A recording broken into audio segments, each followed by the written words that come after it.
God meets you in isolation and silence, and this is called the lonely stage. In this video, I'm going to explain to you how isolation is a medium where God meets you.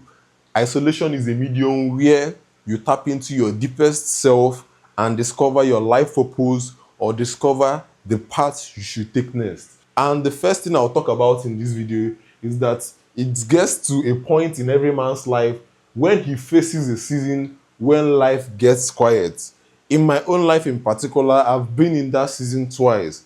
First was when I was still in university and I went through a very serious breakup with my girlfriend of how many years. And that was the first time I went into deep isolation. I went through the motion. I went into what most people call depression.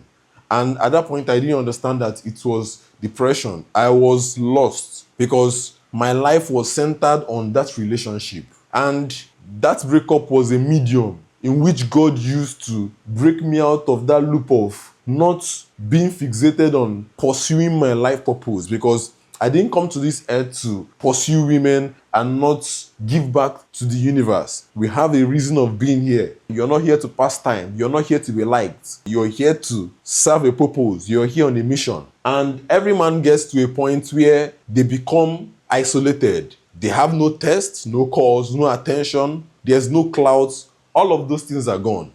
And at that point, you may feel that you are abandoned by people. And you might even feel like you abandoned yourself, because when I was depressed, when I was going through it, I thought I would never come out of it. And sometimes you even believe that God can't be aware of this and is letting it happen. I know that most of us have been in a situation where we are going through something that is too dark that we believe that maybe God has left us. And we don't understand that this stage is a confirmation that we're on the right path. Because when I was in that relationship for years, I thought everything was going as it should go. But when I went through the breakup, when I went through that break in relationship, it was a redirection towards my purpose. But when you're going through it, I'm sure that you won't see the bigger picture and understand that this pain that you're going through is serving a huge purpose in your mission.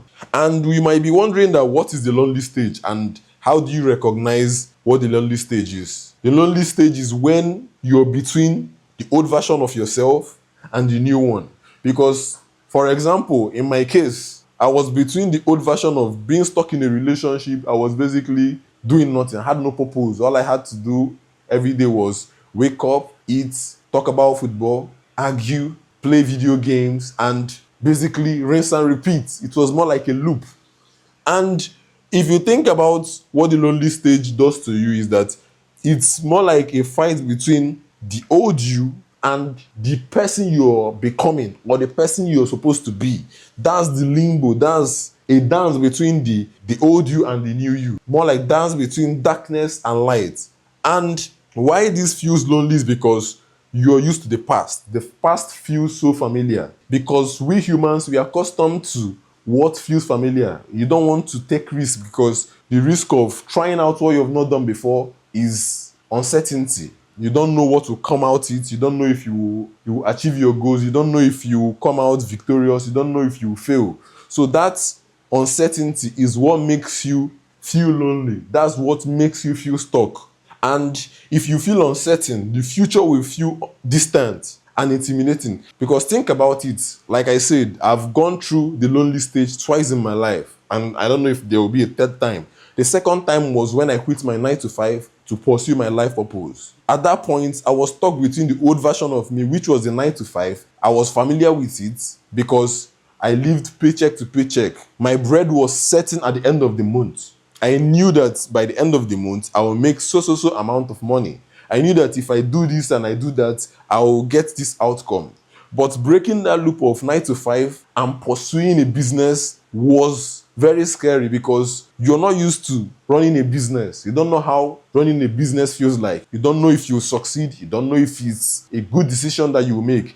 That's where the loneliness comes in, because you're stuck. You're stuck between what you're familiar with and what could be. The word is could. The could is the uncertainty. You are not sure. And that you are not sure is what scares most people from taking that leap. And In this stage, you will be stuck between two voices. The first voice is the voice from the old you that tempts you to go back. Because, mind you, once you make up your mind to quit the habits you have right now to becoming a better version of you, you will encounter lots of inner voices. The first one will tell you that, oh, you have changed. You think you're better than others. You think this, you think that. That is what will keep playing in your mind, whether you're consciously aware of this or you're not consciously aware of it.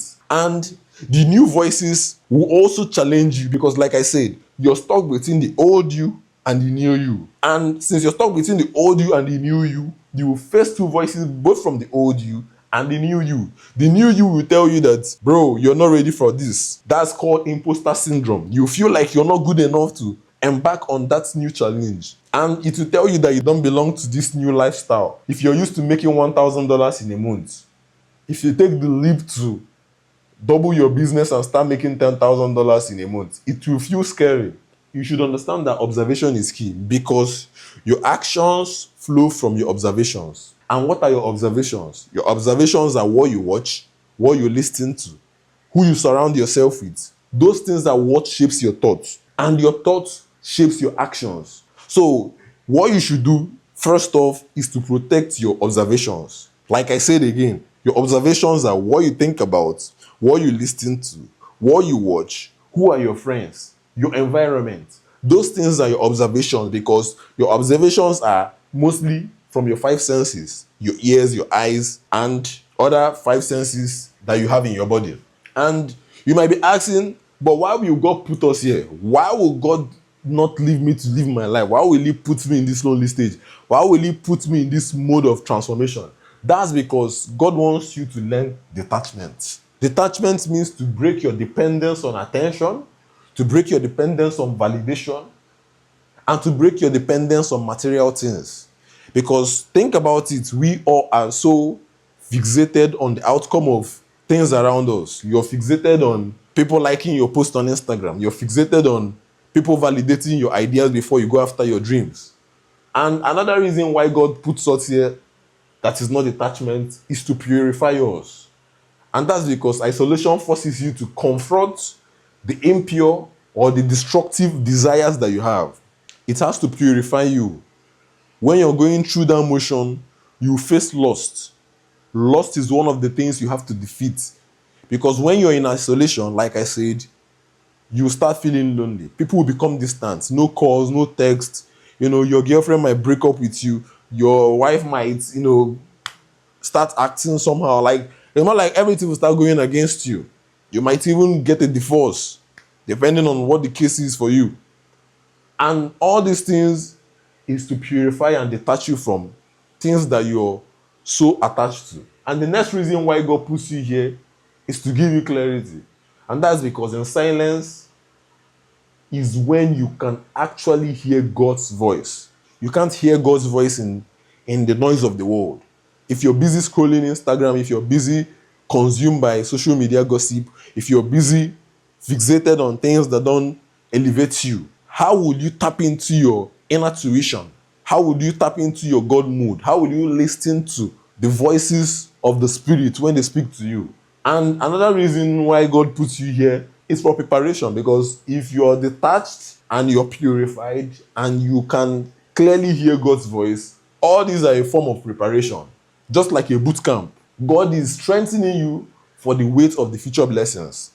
Because I see an isolation stage as a training ground.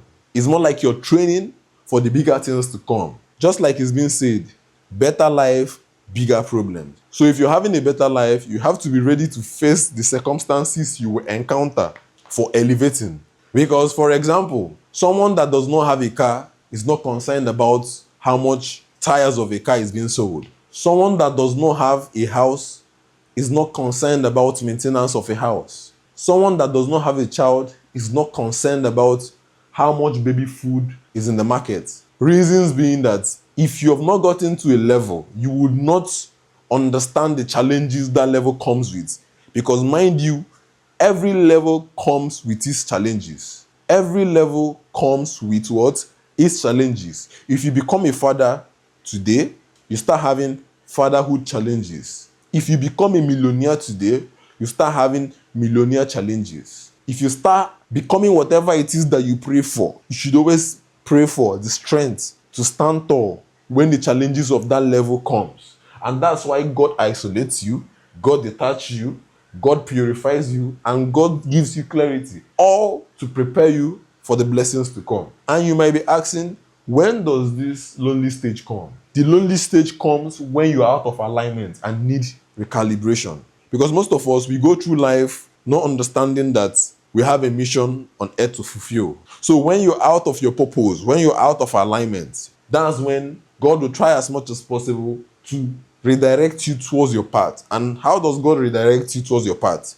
He will redirect you by removing all the vices. He will redirect you by removing all the attentions, things that are disturbing you, just for you to be on your own and discover yourself. And another time the lonely stage happens is after a heartbreak. And the reason is to transform pain into growth and power. This is very, very, very common with men. Most of the men that has achieved big things in life, if you hear their backstory, you hear stuff like he went through heartbreak when he was younger. His childhood lover left him for this or that, and that pain made him want to be better. That pain made him hit the gym. That pain made him decide that I must do everything possible to make it in life. That's what the lonely stage does for you. And sometimes, even when you're in alignment, God might still allow the lonely stage to happen because the answered prayers we pray for, they come disguised as losses. Because me personally, I've encountered different things in life that at that time felt like I was losing in life or everything was against me. But in the grand scheme of things, it took me time to realize that nothing that ever happened to me was a mistake. It always had a purpose. And I was grateful for that painful experience. For example, when I was in uni, I didn't graduate with my mates when they graduated. At that point, I felt bad. I felt like a failure. I felt like everyone that I started with, they have left me. But looking back, it was when I stayed back one extra year in school that I decided to learn how to code because I needed to buckle up, reasons being that my mates were ahead of me. I started learning how to code. I started taking my life seriously. After which, when I cleared my papers, I hit the gym. I went through a breakup too. I went to the gym and the rest is history. We are here. And you might be asking, how do I move into the lonely stage if I want to consciously do it? It's very simple. You have to be still, you have to be silent, and you have to learn how to stop forcing things. You have to learn how to be still, you have to learn how to be silent, and you have to learn how to stop forcing things because we all force connection. We force money, we force relationship, we force friendship, we force a lot of things. Things that are not aligned to who we are. We try as much as possible to make it work. And when it works out, it always leaves you in a bad spot on the long run. And you can always focus on your observations too. You can focus on what you see, what you consume, what you think, just like I said. And you should learn how to not chase. This is one of the craziest mistakes modern men make. Modern men believe that by chasing something, that's when you get it. No, what you need to do is to align yourself to the version of yourself that can attract that thing that you want. For example, let's say you want to make more money than you're making right now. What you need to do is to zoom out and look at yourself and look at the version of yourself that is capable and worthy of making that amount of money you desire. Then once you point out and you're clear on the version of yourself that desires it and is capable of getting it, you have to adopt the habits, the beliefs, and the actions of that version of you. That's the only way you can transcend and jump reality to becoming and attracting that thing. Just like some men want to attract their soulmates or they want to attract a relationship, all you need to do is to check the version of yourself that you are currently are and check the version of yourself that has that perfect relationship or has the ability to attract the kind of partner that you desire. And that will give you the blueprint to aligning yourself to that version of yourself so that you can bring that thing that you want very close to you. Because you can't tell me that you want a woman that is 6 foot tall, business oriented, goes to the gym, and you're not asking the question, this type of woman, what would she want in a man too? Because I'm very sure that the woman that goes to the gym is 6 foot tall and has a business would want to date somebody that does not go to the gym and is obese and fat. It doesn't work that way. So you have to be clear on what you want, and you have to align yourself to the version of you that is worthy of getting it. And you should always remember that you are not a human doing. You are a human being. You're here to experience life. You're here to experience it. You're not here to be programmed by your fellow human. You're not a human doing. You are a human being. You're here to experience this reality. What comes after this reality is left for that other reality. But right now, you're here to be the best you can be here. And the main takeaway from all this is that you should understand that silence and abandonment, they are a tool for elevation. A man that is always fixated on validation, attention, chaos, that's a man out of alignment. It doesn't matter how rich the person is, it doesn't matter how tall the person is. Once you are not okay with silence, once you are not okay with being misunderstood, once you are not okay with being alone, then you are probably out of alignment and you are not ready for elevation from the level that you are in to the next level. And also another takeaway is that God will always hide what is valuable in you till you prove to him that you're worthy of activating that version of you, because we all have different versions of ourselves. If you think of yourself of being a doctor, there's a version of you that is a doctor. If you think about being an astronaut, there's a version of you being an astronaut. If you think about being a software engineer, there's a version of you that is a software engineer. If you think about being a billionaire, there's a version of you that is a billionaire. All you have to do is to choose what you want for yourself, get in alignment of who that person is, and start working towards it. That's what you have to do. And lastly, the lonely stage is not punishment. It is preparation for your life mission and purpose. Most people might not resonate with this video, because if you're able to watch this video to this point, it indicates one thing. It indicates that you are meant for more. It indicates that you have transcended to another level of awareness. Because, truth be told, not everybody can relate to what I'm saying. Not everybody can understand the gravity of the importance of the lonely stage. We all are at different level of consciousness. So you wouldn't expect somebody that is at a lower level of consciousness to understand the severity of understanding what the lonely stage is. So if you can resonate with what I'm saying right now, it means one thing and one thing only. It means that you're meant for more. It means that you are at the stage of elevation. And listening to this lecture, listening to what I'm teaching you, is a sign that if you are steadfast, if you are aligned, then in no time you would achieve the best version of yourself, and it will surprise you. Now, I've come to the end of this video. I want you to leave a comment in the comment section. I want you to leave a like so that YouTube algorithm will push it to other people that needs to hear this message. And I want you to click the subscribe button. That will make me happy. And thank you.